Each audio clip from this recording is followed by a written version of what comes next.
يا أيها الذين آمنوا اتقوا الله ولتنظر نفس ما قدمت لغد واتقوا الله إن الله خبير بما تعملون. السلام علیکم ورحمۃ اللہ وبرکاتہ. ان الحمد للہ نحمده ونستعینه ونستغفره ونعوذ باللہ من شرور انفسنا ومن سیئات اعمالنا من يهده الله فلا مضل له ومن يضلل فلا هادي له واشهد ان لا اله الا الله واشهد ان محمدا عبده ورسوله. یا ایھا الذین آمنوا اتقوا اللہ حق تقاته ولا تموتن الا وانتم مسلمون. یا ایھا الناس اتقوا ربکم الذی خلقکم من نفس واحدہ وخلق منها زوجها وبث منهما رجالا كثيرا ونساء واتقوا الله الذي تساءلون به والارحام ان الله كان عليكم رقيبا. یا ایھا الذین آمنوا اتقوا اللہ وقولوا قولا سدیدا یصلح لکم اعمالکم ویغفر لکم ذنوبکم ومن یطع اللہ ورسولہ فقد فاز فوزا عظیما. اما بعد قال اللہ تبارک وتعالی یا ایھا الذین آمنوا اتقوا اللہ ولتنظر نفس ما قدمت لغد واتقوا اللہ ان اللہ خبیر بما تعملون. رب اشرح لي صدري ويسر لي امري واحلل عقدة من لساني يفقهوا قولي رب زدني علما. لائق احترام علماء کرام، قابل احترام سامعین اور خواتین ملت، آج کے اس پروگرام میں جس موضوع کے متعلق گفتگو کرنے کی کوشش کر رہا ہوں وہ موضوع ہے فکر آخرت اور آج کا مسلمان. سامعین کرام، ہم دنیا میں اس لیے نہیں آئے ہیں کہ کھائیں پئیں موج مستی کریں اور ہماری زندگی کا کوئی مقصد نہ ہو، جانوروں کی طرح سے زندگی گزارے اور ہمارا کوئی ٹارگٹ نہ ہو، بلکہ اللہ رب العالمین نے ہم تمام مسلمانوں کو اپنی عبادت کے لیے پیدا کیا ہے. سورہ زاریات آیت نمبر 58 میں اللہ ارشاد فرماتا ہے وَمَا خَلَقْتُ الْجِنَّ وَالْإِنسَ إِلَّا لِيَعْبُدُونَ، کہ میں نے جناتوں کو، میں نے انسانوں کو محض اپنی عبادت کے لیے پیدا کیا ہے.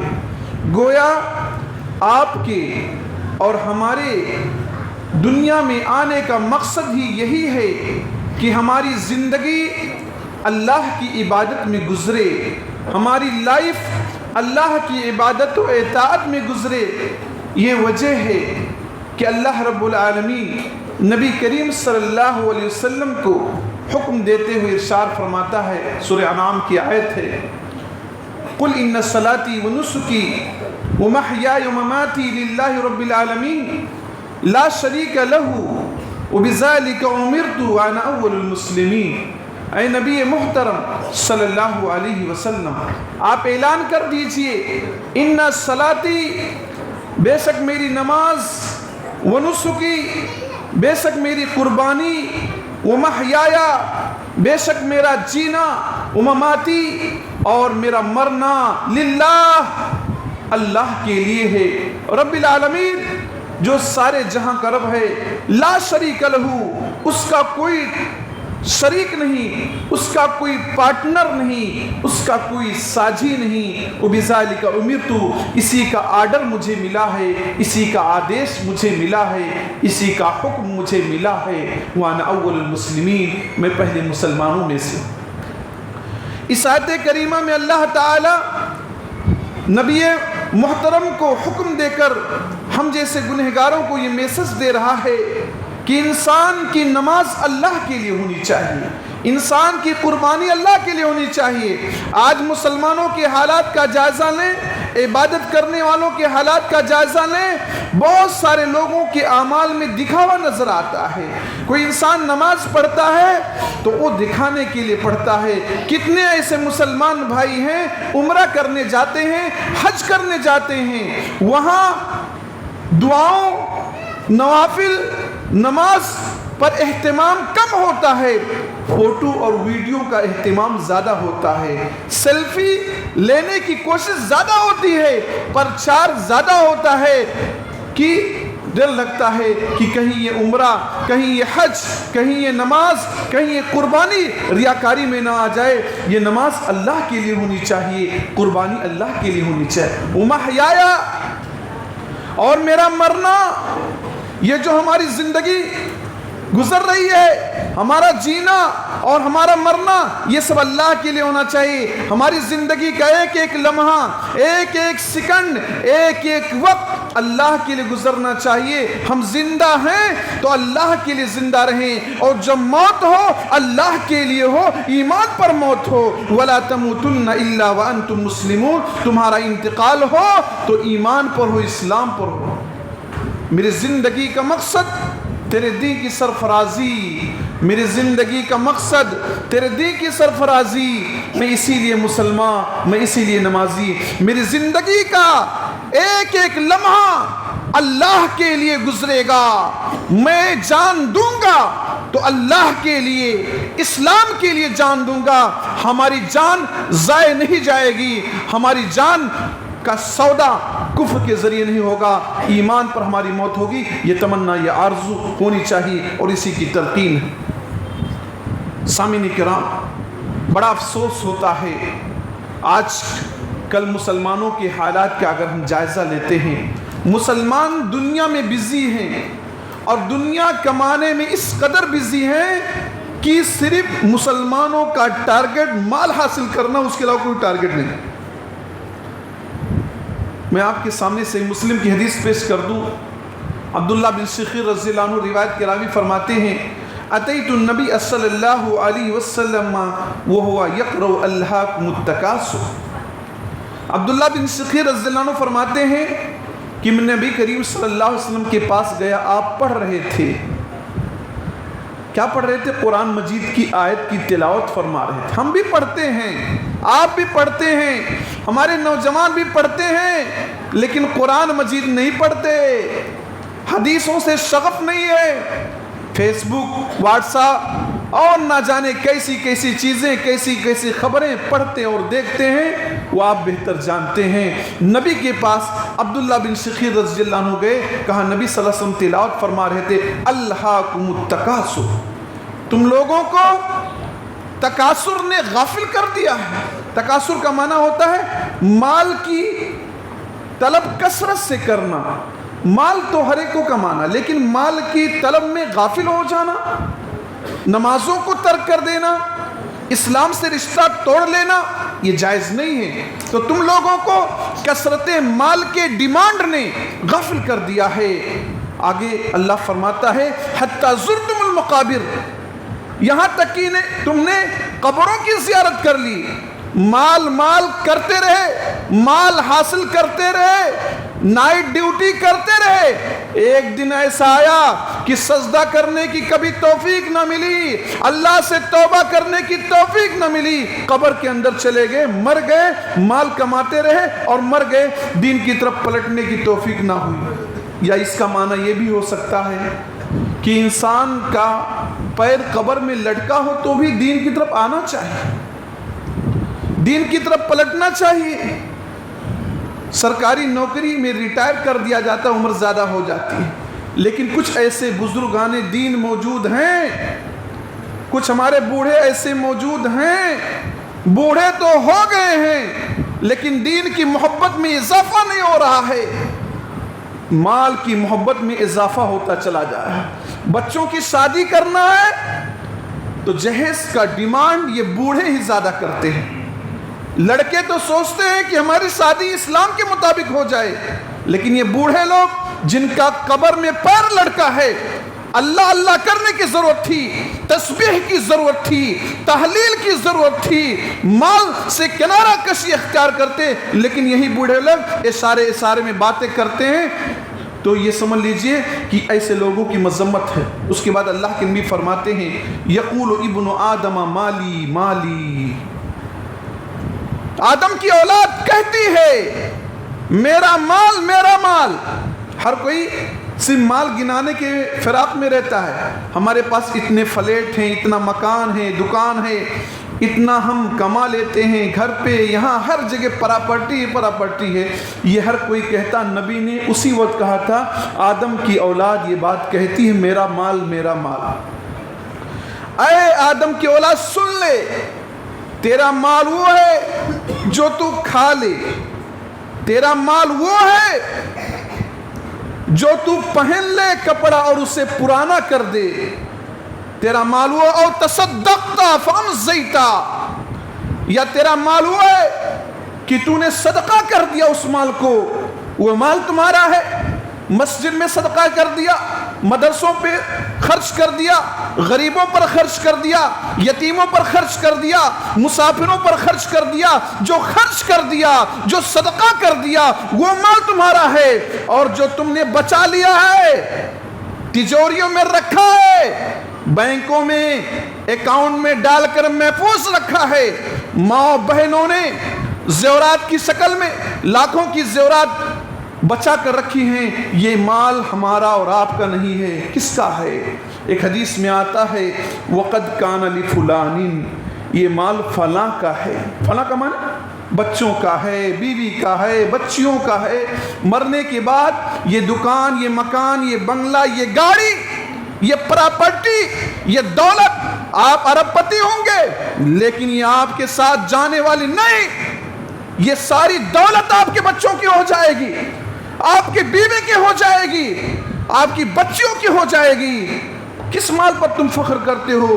وہی مال تمہارا ہے جو تم کھا لو، وہی مال تمہارا ہے جو تم پہن لو، وہی مال تمہارا ہے جو تم صدقہ کر دو. جمعہ کے دن مسجد میں آتے ہو، 10 روپیہ دینا بھاری پڑتا ہے. یہی جو دو گے یہی تمہارا ہے، جو بچا کر رکھو گی وہ تمہارا نہیں، وہ تو تمہارے بال بچوں کا ہے جو بچا کر رکھتے ہو.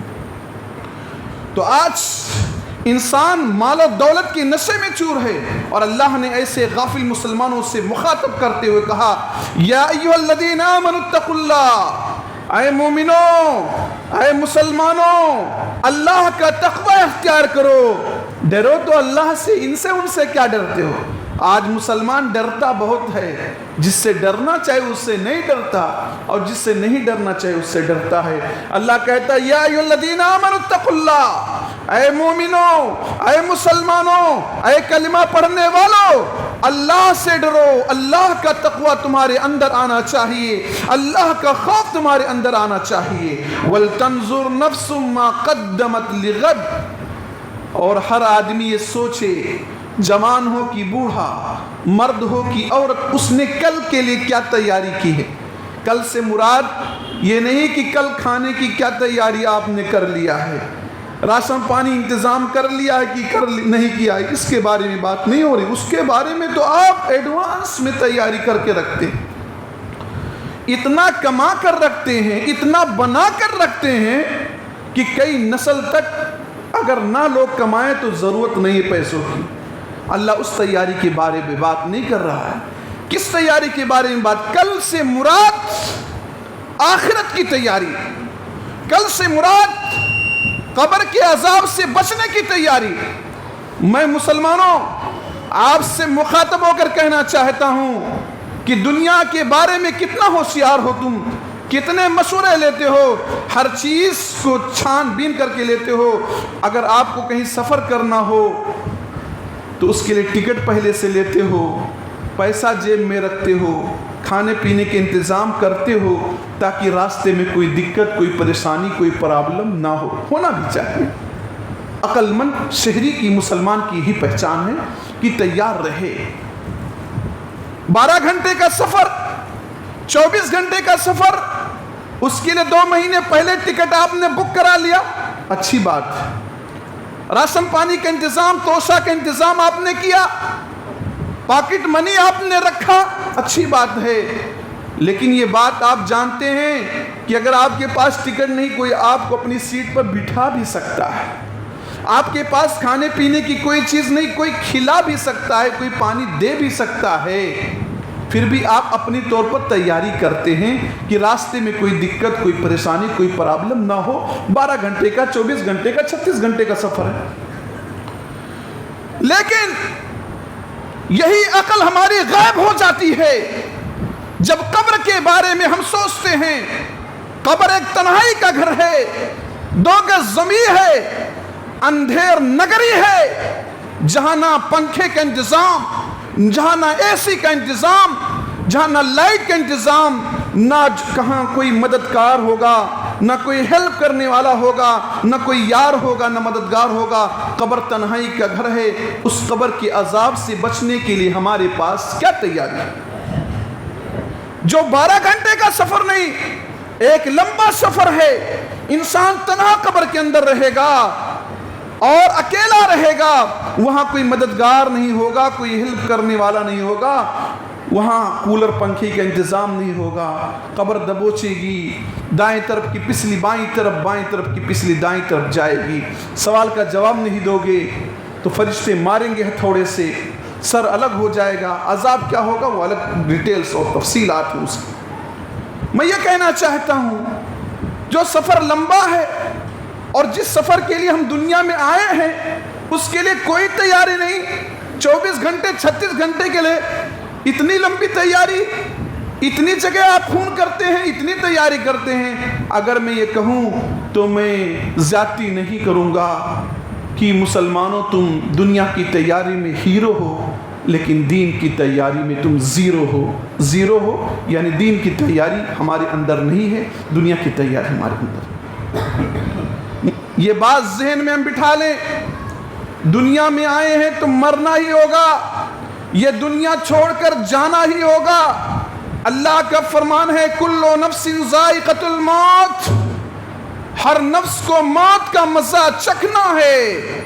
موت سے کس کی رستگاری ہے، موت سے کس کی رستگاری ہے، آج ہو تو کل ہماری باری ہے۔ آج کسی کا جنازہ ہوتا ہے اور ہمارا کندھا ہوتا ہے، کل ہمارا جنازہ ہوگا، کسی اور کا کندھا ہوگا۔ یہی دنیا کی حقیقت ہے۔ وَإِنَّمَا تُوَفَّوْنَ أُجُورَكُمْ يَوْمَ الْقِيَامَةِ، تم کو تمہارے کاموں کا مکمل بدلہ قیامت کے دن ملے گا۔ یہ سوچتے ہو کہ دنیا میں ہم نیکیاں کرتے ہیں، اچھائیاں کرتے ہیں، سارے کاموں کا بدلہ دنیا میں ہمیں مل جائے۔ اللہ فرماتا ہے مکمل بدلہ آخرت کے دن ملے گا۔ فَمَنْ زُحْزِحَ عَنِ النَّارِ، جسے جہنم سے بچا لیا گیا، جسے نرک سے بچا لیا گیا، وَأُدْخِلَ الْجَنَّةَ، جسے جنت میں داخلہ ملا، جنت میں داخل کیا گیا، فَقَدْ فَازَ، وہ کامیاب ہے۔ ہماری نگاہ میں کامیاب کون ہے؟ پیسہ والا کامیاب ہے، نماز پڑھنے والا کامیاب نہیں، قرآن مجید کی تلاوت کرنے والا کامیاب نہیں، صدقہ خیرات کرنے والا کامیاب نہیں، مسجد و مدرسہ کی نگہداشت کرنے والا کامیاب نہیں۔ ہماری نگاہ میں کامیاب کون ہے؟ صرف پیسہ والا۔ کیوں؟ ایک مثال دیتا ہوں، آپ خود سمجھدار ہیں، سمجھ جائیں گے۔ آپ اپنی لڑکی کی شادی کرنا چاہتے ہیں تو کیسا رشتہ تلاش کرتے ہیں؟ پہلا سوال یہی کرتے ہیں، لڑکا کیا کما رہا ہے، کتنا بچا رہا ہے، اس کی پراپرٹی ممبئی میں ہے کہ نہیں ہے، گاؤں میں ہے کہ نہیں ہے۔ یہی سوال ہوتا ہے۔ کوئی یہ سوال نہیں کرتا کہ لڑکا نماز پڑھتا ہے کہ نہیں پڑھتا، لڑکے کے چہرے پر داڑھی ہے کہ نہیں ہے، نبی صلی اللہ علیہ وسلم سے محبت ہے کہ نہیں ہے۔ کوئی یہ سوال کرتا نہیں، صرف یہی سوال کیا کماتا ہے، کتنا بچاتا ہے، کتنا کھیت کا مالک ہے، کتنے فلیٹ کا مالک ہے، کتنے دکان کا مالک ہے۔ میرا رب کہتا ہے کامیاب وہ ہے جسے جہنم سے بچایا گیا اور جس کی انٹری ملی جنت میں، وہ کامیاب ہے۔ اور دنیا والوں، تمہاری نگاہ میں ایک دنیا والا کامیاب ہوتا ہے، تبھی آپ اس طرح کی باتیں کرتے ہو۔ یہ بات جان لیں، موت کا کوئی ٹائم فکس نہیں۔ جب موت کا ٹائم آئے گا، لا یستاخرون ساعۃ ولا یستقدمون، نہ ایک سیکنڈ پہلے نہ ایک سیکنڈ بعد۔ موت وہاں آ جاتی جہاں گھر نہیں ہوتا، موت وہاں آ جاتی جہاں گھر نہیں ہوتا۔ بہتوں کو کفن تک میسر نہیں ہوتا۔ کتنے لوگ ندیوں میں، کتنے لوگ سمندروں میں ڈوب جاتے ہیں، انہیں کفن نصیب نہیں ہوتا۔ ان کے لیے دکھ کی بات ہوتی ہے، تکلیف کی بات ہوتی ہے۔ تو موت کا کب ٹائم آ جائے، کب ہمارا بلاوا آ جائے، کچھ کہا نہیں جا سکتا۔ اس لیے آخرت کی تیاری کو جس دنیا پر آپ کو ناز ہے، دنیا میں ہم جیتے ہیں اسٹیٹس کے لیے جیتے ہیں. انسان اسٹیٹس کے لیے جیتا ہے، میری عزت، میرا رتبہ، میرا منصب. انسان تو بھول جاتا ہے مرنے کے بعد تجھے لوگ مردہ کہیں گے. پوچھیں گے مردے کو نہلایا کب جائے گا، پوچھیں گے مردے کو کفن کب پہنایا جائے گا، پوچھیں گے میت اور مردے کی جنازہ کی نماز کب پڑھی جائے گی. تیرا نام لوگ تیری موت کے وقت سے ہی لینا چھوڑ دیں گے. اسٹیٹس کے پیچھے بھاگ رہنے والے نوجوانوں اور برانڈ کپڑا خریدنے والوں، موبائل آئی فون کے دیوانوں، میں یہ کہنا چاہتا ہوں کہ کفن کا کوئی برانڈ نہیں ہوتا. وہ کفن کا کپڑا سفید ہے، جو امیر بھی پہنتا ہے غریب بھی پہنتا ہے، کوئی فرق نہیں ہے. آج دنیا میں تم برانڈ کے پیچھے بھاگتے ہو، کفن کا کوئی برانڈ نہیں. امیر کا بھی وہی کفن ہوگا، غریب کا بھی وہی کفن ہوگا، جوان کا بھی وہی کفن ہوگا، بوڑھوں کا بھی وہی کفن ہوگا. اور دنیا میں چاہے 100 زمینوں کے مالک تھے، 100 بیگھہ زمین کے مالک تھے، 100 فلیٹ کے مالک تھے، 2 گز زمین امیر کو بھی ملے گی، 2 گز زمین غریب کو بھی ملے گی. کہاں بھاگتے ہو، کہاں جاتے ہو؟ پیسہ کے پیچھے بھاگتے ہو نا. یہ جیسے آنکھیں بند ہوں گی، آپ کے بچے آپ کے جیب سے پیسہ نکال لیں گے. آپ کے ہاتھ میں انگوٹھی ہے، بچے اس کو بھی نکال لیں گے. آپ کے ہاتھ میں واچ ہے، گھڑی ہے، بچے اسے بھی نکال لیں گے. کوئی چیز آپ کے پاس چھوڑیں گے نہیں. کہانی سنتے ہو، اخباروں میں پڑھتے ہو کہ مردے باپ کی انگوٹھا لگواتے ہیں تاکہ کیا ہے اکاؤنٹ سے پیسہ نکالا جا سکے. دنیا آپ کو صرف پیسہ جب تک ہے آپ کی قدر ہوگی، اور موت کے بعد یہ ساری چیزیں چھوٹ جائیں گی. نبی صلی اللہ علیہ وسلم فرماتے ہیں یتبع المیت ثلاثہ، صحیح بخاری سے مسلم کی روایت ہے. انسان جب مرتا ہے اس کے پیچھے 3 چیزیں جاتی ہیں، 2 ریٹرن ہو جاتی ہیں، ایک ساتھ رہتی ہے. ریٹرن کون ہوتی ہے، واپس کون ہوتی ہے؟ یرجع اہلہ و مالہ. انسان کے اہل و عیال، انسان کے رشتہ دار واپس آ جاتے ہیں. کتنے لوگ ہیں جنازہ کے لیے ٹائم تو نکالتے ہیں، آپ کو کندھے پر اٹھاتے تو ہیں اور قبرستان میں لے جاتے ہیں، دفن کرتے ہیں. کتنے لوگ ہیں بغیر دعا مانگے بھاگ کر چلے آتے ہیں. کہنا پڑتا ہے دعا کر لو، آپ کو بھی اسی قبر میں آ کر سونا ہے. لیکن اکثر لوگ بھاگ جاتے، بہت قریبی لوگ ہی رکتے ہیں. جو دعا مانگنے کے لیے آپ کے لیے تیار نہ ہو، دعا مانگنے کے لیے آپ کے لیے ٹائم نہ دے، آپ ایسے لوگوں کے لیے اپنی دین کو خراب کر رہے ہو، اپنے ایمان کا سودا کر رہے ہو. مسلمان بھائیوں یہ بات ذہن میں رکھیں. نبی نے فرمایا انسان کے اہل و عیال واپس چلے آئیں گے، کوئی کسی کے ساتھ قبر میں نہیں جائے گا. کیا کبھی آپ نے سنا کہ کسی کے ساتھ قبر میں اس کا لڑکا بھی گیا؟ کیا کبھی کسی نے سنا کہ قبر میں اس کے ساتھ اس کا دوست بھی گیا، اس کا فرینڈ بھی گیا؟ وہ فرینڈ، وہ دوست جس کے لیے 2 بجے 3 بجے تم گھر سے دور رہتے ہو، ہوٹلوں کو آباد کرتے ہو، نکڑوں کو آباد کرتے ہو، یہ دوست قبر میں جانے والا نہیں، وہ بھاگ کر چلے آئے ہیں. انسان کا مال بھی واپس چلا آئے گا. کسی کا مال کسی کے ساتھ قبر میں نہیں گیا. اور اس کی مثال آپ سمجھ بھی سکتے ہیں. اسی لیے کفن میں جیب نہیں ہوتا کہ انسان کا پیسہ رکھا جائے. مال و دولت جو کمائے ہو، جو بنائے ہو، یہی رہ جائے گا. مال کام نہیں آنے والا قبر کے اندر. انسان کے ساتھ اس کا عمل ہی رہے گا. افسوس کے ساتھ کہنا پڑتا ہے کہ سب سے زیادہ ہم اپنے بچوں کے لیے، اپنے دوستوں کے لیے ٹائم دیتے ہیں، مال کمانے کے لیے ٹائم دیتے ہیں. کتنے ایسے لوگ ہیں نائٹ ڈیوٹی تک کرتے ہیں، لیکن دین کے لیے، اسلام کے لیے، نماز کے لیے اور دین کے دیگر جو احکامات ہیں اس کے لیے کتنا ٹائم دیتے ہیں. جبکہ یہی نیکیاں قبر میں ہمارے ساتھ جائیں گی اور بقیہ چیزیں جو ہیں وہ آپ کا ساتھ چھوڑ دیں گی. انسان جب قبر سے اٹھایا جائے گا نفسا نفسی کے عالم میں ہوگا. ہر کوئی ایک دوسرے سے بھاگ رہا ہوگا. یہ رشتے، یہ ناطے سب ختم ہو جائیں گے. یوم یفر المرء من اخیہ وامہ وابیہ وصاحبتہ وبنیہ لکل امرئ منہم یومئذ شان یغنیہ. وہ دن ایسا دن ہوگا، اتنا ڈینجر، اتنا خطرناک دن ہوگا. یوم یفر المرء من اخیہ، انسان اپنے بھائی سے بھاگے گا. وہ امی و ابی، انسان اپنی ماں سے بھاگے گا. وہ ماں، وہ باپ جو بچوں کے لیے کیا نئی قربانیاں دیتے ہیں، ساری زندگی، اپنی ساری لائف بچوں کے فیوچر اور بچوں کے مستقبل ہی کے لیے خراب کر دیتے ہیں. لیکن یہی اولاد قیامت کے دن میرے رب کے فرمان کے مطابق اپنی ماں سے، اپنی باپ سے بھاگے گا. یوم یفر المرء من اخیہ وامہ وابیہ، انسان اپنی امی کو چھوڑ دے گا، اپنے ابو کو چھوڑ دے گا، ان سے دور بھاگے گا. وصاحبتہ وبنیہ، انسان اپنی بیوی سے بھاگے گا.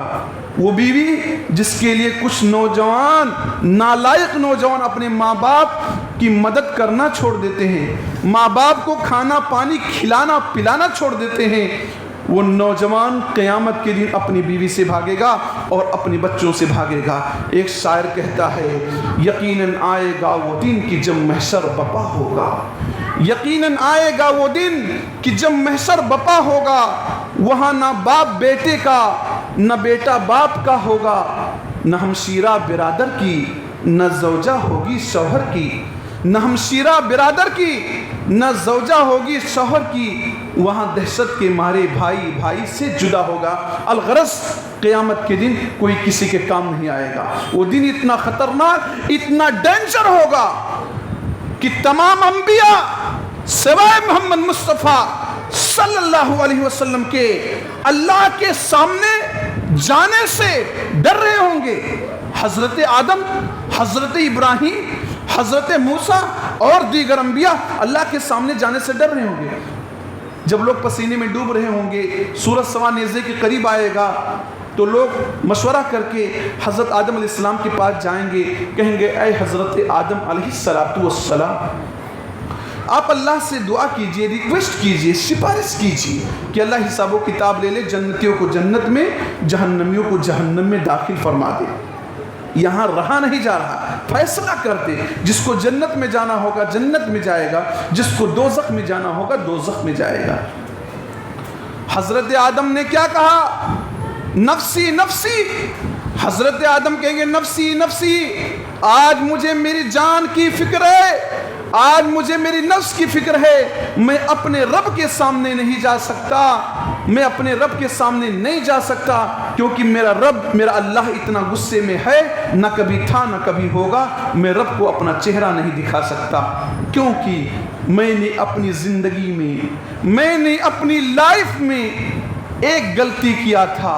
وہ غلطی مجھے یاد آ رہی ہے، کہیں میرا رب اس غلطی کی وجہ سے میری پکڑ نہ کر لے. میں رب کے سامنے نہیں جا سکتا، میں اپنے رب کو چہرہ نہیں دکھا سکتا. آج ہم مسلمانوں کے حالات کا جائزہ لیتے ہیں، صبح سے شام تک، سر سے پیر تک انسان گناہوں میں مبتلا ہے. کون سا وہ وقت ہے، کون سا وہ ٹائم ہے، چاہے کام کرنے کا وقت ہو، چاہے آرام کرنے کا وقت ہو، چاہے ٹرینوں میں چلنے کا وقت ہو، انسان گناہ اور موبائل ہی میں بزی نظر آتا ہے، اور کبھی یہ نہیں سوچتا کہ رب کو کیا چہرہ دکھائے گا، رب کے سامنے کیا جواب دے گا. اور آپ جانتے ہو حضرت آدم نے کیا غلطی کی تھی؟ اللہ نے کہا تھا جنت میں، اور حضرت آدم اور حوا کو بسایا تھا اور کہا تھا کُلَا وَاشْرَبَا وَلَا تَقْرَبَا هَذِهِ الشَّجَرَةَ فَتَكُونَا مِنَ الظَّالِمِينَ. اے آدم و حوا، کھاؤ پیو، لیکن میرا آرڈر ہے اس درخت کے کنارے نہ جانا، اس درخت کے قریب نہ جانا. اگر گئے، شیطان کے بہکاوے میں آئے، تو تم ظالم ہو جاؤ گے، گنہگار ہو جاؤ گے. آج ہم کہتے ہیں شیطان ہم کو بہکا نہیں سکتا. حضرت آدم اور حوا کو بہکا دیا، پھسلا دیا، اور وہ جنت میں تھے وہاں سے نکلوا دیا، اور دونوں درخت کے قریب چلے گئے. اللہ تعالیٰ نے آدم اور حوا کو زمین پر اتارا، پھر ان کو افسوس ہوا اور انہوں نے معافی مانگا. کہا ربنا ظلمنا انفسنا وان لم تغفر لنا وترحمنا لنکونن من الخاسرین. اے ہمارے پروردگار، اے ہمارے رب العالمین، ہم نے اپنے نفسوں پر ظلم کیا ہے، ذاتی کیا ہے. اگر تو ہمیں معاف نہیں کرے گا، اگر تو ہمارے اوپر رحم نہیں کرے گا تو ہم ظالموں میں سے ہو جائیں گے۔ اللہ نے معاف فرما دیا۔ پھر بھی آدم اللہ کے سامنے جانے سے ڈر رہے ہوں گے، ابراہیم خلیل اللہ، موسیٰ کلیم اللہ اور دیگر انبیاء اللہ کے سامنے جانے سے ڈر رہے ہوں گے۔ لاسٹ میں محمد مصطفیٰ صلی اللہ علیہ وسلم جائیں گے، سجدے میں جائیں گے، تعریف کریں گے، اللہ سے ریکویسٹ کریں گے، اللہ حساب و کتاب لے گا۔ 5 سوالات ہوں گے، جو ان سوالات کا جواب دے گا وہ جنت میں جائے گا، اور جو ان سوالات کا جواب نہ دے گا وہ جہنم کے اندر جائے گا۔ 5 سوالات کیا ہوں گے؟ پہلا سوال ہوگا ان عمری فیما افنا، انسان سے اس کی زندگی کے بارے میں سوال ہوگا کہ زندگی کو کہاں گزارا، کیسے گزارا۔ یہ موبائل سے سارا ویڈیو ریکارڈ ہو رہا ہے۔ آپ سوچیں دنیا والے اتنا ترقی کر کے مسجدوں میں کیمرہ لگا کر تمام لوگوں کے حرکات کو کنٹرول کر رہے ہیں اور سیف کر رہے ہیں، محفوظ کر رہے ہیں۔ اس دنیا کو بنانے والا ہمارے اعمال کی ریکارڈنگ کیسے کیسے کروا رہا ہے، یہ ہم اور آپ اچھی طرح سے جانتے ہیں۔ یہ ہاتھ، یہ پیر ہمارے خلاف گواہی دیں گے، فرشتے ہمارے اعمال کو لکھ رہے ہیں، یہ زمین ہمارے خلاف گواہی دے گی۔ اللہ رب العالمین مختلف چیزوں کو ہمارے اعمال کی ریکارڈنگ کے لیے رکھا ہے۔ اللہ کو کیا جواب دیں گے؟ آپ سے اگر کہہ دیا جائے کہ 24 گھنٹے کا آپ اپنا بایو ڈاٹا لکھ کر یہاں بورڈ پر لٹکا دو، سب لوگ پڑھ لیں، کیا دیکھا آپ نے رات میں، کیا سنا آپ نے، کیا کھایا آپ نے، کیا پیا آپ نے، کسٹمر کے ساتھ کیسا سلوک کیا، کون سا سامان بیچا، کتنے میں بیچا، کتنا فراڈ کیا، 24 گھنٹے کا بایو ڈاٹا آپ بورڈ پر لکھ دیں تو انسان کہے گا نہیں نہیں یار، بڑی بے عزتی ہوگی۔ ہماری عزت ہے، ریسپیکٹ ہے، لوگ احترام کرتے ہیں۔ اگر ہمارے 24 گھنٹے کا حساب و کتاب آویزہ کر دیا جائے، لکھ دیا جائے تو ہم کیا چہرہ دکھائیں گے قانونی وانوں کو، اور کیا ہے اپنے مسلمان بھائیوں کو۔ مسلمان بھائیوں، ایک دن کا ڈاٹا، ایک دن کا بایو ڈاٹا دنیا والوں کو دینے سے کتراتے ہو۔ میرا رب سوال کرے گا پوری زندگی کے بارے میں، پوری لائف کے بارے میں، ایک ایک منٹ کا، ایک ایک سیکنڈ کا حساب پوچھے گا۔ رب کو کیسے جواب دو گے، کیسے بچ کر نکل پاؤ گے؟ اللہ پوچھے گا پوری زندگی کے بارے میں۔ اور یہ بات ذہن میں بٹھا لیں کہ دنیا میں جھوٹ بولتے ہو نا، چل جاتا ہے، چلا لیتے ہو، لیکن انسان آخرت میں جھوٹ بولنے کی کوشش کرے گا، اللہ تعالیٰ زبان پہ لاک لگا دے گا، تالا لگا دے گا۔ موبائل پہ آپ لاک لگاتے ہو نا، کوئی کھول نہیں پاتا۔ اللہ کہتا ہے الیوم نختم علی افواہہم، آج کے دن ہم انسان کے منہ پر، فیس پر، زبان پر تالا لگا دیں گے۔ وَتُكَلِّمُنَا أَيْدِيهِمْ وَتَشْهَدُ أَرْجُلُهُمْ بِمَا كَانُوا يَكْسِبُونَ، انسان کا ہاتھ ہم سے گفتگو کرے گا، انسان کا پیر ہم سے گفتگو کرے گا۔ یہ ہاتھ، یہ پیر کیا گفتگو کریں گے؟ دین کی باتیں موبائل پر سرچ نہیں کی جاتی تھی، اسلام کی باتیں موبائل پہ سرچ نہیں کی جاتی تھی۔ من پسند گانے، من پسند فلمیں اور نہ جانے کیسی کیسی چیزیں انسان موبائل سے اپنے ہاتھ کے ذریعے سرچ کرتا تھا، کھوجتا تھا، نہیں آتا تھا رزلٹ، پھر بھی ٹرائی کرتا تھا۔ یہ ہاتھ ہمارا گواہی دے گا کہ اللہ دین کے لیے ہاتھ استعمال کم کرتا تھا، برائی کے لیے، گناہ کے لیے یہ ہاتھ کا استعمال زیادہ کرتا تھا۔ یہ پیر گواہی دے گا کہ اللہ کاروبار کے لیے، تجارت کے لیے کئی کئی کلومیٹر پیدل چلا جاتا تھا، اسے کوئی تکلیف نہیں ہوتی تھی، لیکن تیری مسجد کو آنے میں اسے دقت ہوتی تھی، تیری مسجد میں آنے کو اسے پرابلم ہوتی تھی۔ یہ پیر گواہی دے گا کہ منورنجن کے لیے ہوٹلوں میں گھنٹہ گھنٹہ آدمی بیٹھا رہتا تھا، اسے کوئی تکلیف نہیں ہوتی تھی، کوئی دکھ نہیں، لیکن اللہ کے گھر میں بیٹھنے میں اسے دقت اور پریشانی، پرابلم ہوتی تھی۔ پوری زندگی کے بارے میں کیا جواب دو گے؟ یہ ہاتھ، یہ پیر ہمارے خلاف گواہی دیں گے، فرشتے گواہی دیں گے، انسان کے نام اعمال ہمارے خلاف ہو جائیں گے، کیا کیا کیا، ساری چیزیں آ جائیں گی۔ دوسرا سوال ہوگا وان شبابی فیما ابلا، جوانی کی زندگی کو کہاں گزارا، کیسے گزارا۔ جوانوں، اپنی جوانی کی قدر کرو۔ اگر چاہتے ہو قیامت کے دن عرش الہی کے سائے تلے جگہ ملے تو اپنی جوانی کو اللہ کی عبادت میں گزارو۔ وَشَابٌ نَشْأَ فِي عِبَادَةِ اللَّهِ، وہ نوجوان جو اپنی جوانی کو اللہ کی عبادت میں گزارتا ہے، عرش الہی کا سایہ اسے نصیب ملے گا۔ جوانوں، اپنی جوانی کی حفاظت اس طرح کرو جس طرح سے حضرت یوسف نے کیا تھا۔ آج چار جانب سے برائی، زنا کے لیے آفر کیا جاتا ہے اور ہر جگہ زنا کے لیے پرچار ہو رہا ہے۔ ایسے موقع پر، ایسے سچویشن میں جب برائی کے لیے آپ لوگوں کو ٹارگٹ کیا جا رہا ہے اور ایسی چیزیں موبائل کے ذریعے سے آپ کے ہاتھوں میں ڈالی جا رہی ہیں، ایسے موقع پر آپ اپنی عزت کی بچانے کی فکر کریں۔ جس طرح سے حضرت یوسف کے سامنے عزیز مصر کی بیوی نے برائی کے لیے انوائٹ کیا، دروازے تک بند کر دیا، لیکن حضرت یوسف نے کیا کہا؟ معاذ اللہ، اللہ کی پناہ، میں جرم نہیں کر سکتا، میرے رب نے میرا ٹھکانہ اچھا بنایا ہے، میں رب کی امانت میں خیانت نہیں کر سکتا، یا دنیا کا جو مالک ہے میرا، اس کی امانت میں خیانت نہیں کر سکتا۔ جوانوں، تم سے باتیں بھی اور بھی ہو سکتی تھی۔ تیسرا سوال ہوگا، مال کو کہاں سے کمایا ہے؟ حلال طریقے سے کمایا یا حرام طریقے سے؟ ہر کوئی مالدار بننا چاہتا، میں بھی کہتا ہوں بنو مالدار، لیکن عبد الرحمن بن عوف کی طرح سے، عثمان بن عفان کی طرح سے، سعد بن ربیع کی طرح سے، صہیب رومی کی طرح سے، کہ تمہاری دولت اسلام کے لیے، دین کے لیے، غریبوں کے لیے، یتیموں کے لیے، مسجدوں کے لیے، مدرسوں کے لیے قربان ہوتی رہے۔ وہ دولت کا کہ آپ صرف اس کو بناتے رہیں اور نمرود کی طرح سے اور قارون کی طرح سے اور فرعون کی طرح سے اس کو صرف محفوظ کرتے رہیں، اس دولت کی ضرورت نہیں ہے۔ آپ سیٹ بنے، مسلمان بنے، بزنس مین مسلمان بنے۔ مال کہاں سے کمائے؟ حلال طریقے سے، حرام؟ قیامت کے دن سوال ہوگا۔ بہت سارے مسلمان ناجائز طریقے سے مال کماتے ہیں، ناپ تول میں کمی کرتے ہیں، رشوت، سود، غبن، دھوکہ دہی، جوا کھیل کر پیسہ کماتے ہیں۔ کچھ نوجوان ڈریم 11 ٹیم بنا کر اس سے پیسہ کماتے ہیں۔ یہ ساری کمائی حرام کی ہے، دھوکہ دے کر کماتے ہیں۔ کیا ہے؟ اچھا مال دکھا کر خراب مال دیتے ہیں، یہ بھی کیا ہے؟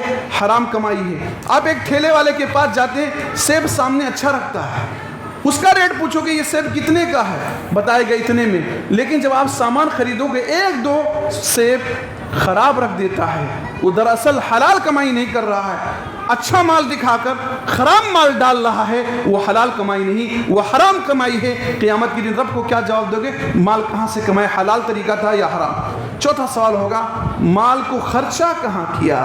کماتے بہت سارے لوگ حلال ہیں، لیکن خرچہ کرنا ہو تو خرچ نہیں کر پاتے۔ یہ نوجوان 1.5 لاکھ کی آئی فون خرید لے گا، کڈنی بیچ کر آئی فون خرید لے گا، لیکن مسجد کو 10,000 دینا ہو، مدرسے کو 10,000 دینا ہو، کسی غریب کے علاج کے لیے 10,000 دینا ہو، تو یہ نوجوان کہے گا ہماری پاس آمدنی نہیں، میں کہاں کما رہا ہوں؟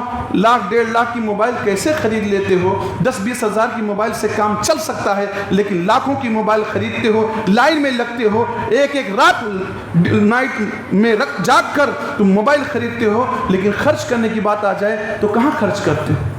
دین کے لیے، اسلام کے لیے آپ کہاں خرچ کرتے ہو؟ آپ ہوٹلوں میں خرچ کر دو گے، ہزاروں روپے چلے جائیں گے، لیکن مسجد کے لیے، دین کے لیے، اسلام کے لیے آپ کا پیسہ کہاں خرچ ہو رہا؟ آپ لاکھوں روپے شادی بیاہ میں لٹا دو گے، کھانے کے نام پر 10-20 لاکھ خرچ کر ڈالو گے، حج اور عمرہ کرنے کی توفیق نہیں ہوتی، پیسہ کہاں خرچ کر رہے ہیں؟ یہ ساری چیزیں ہیں۔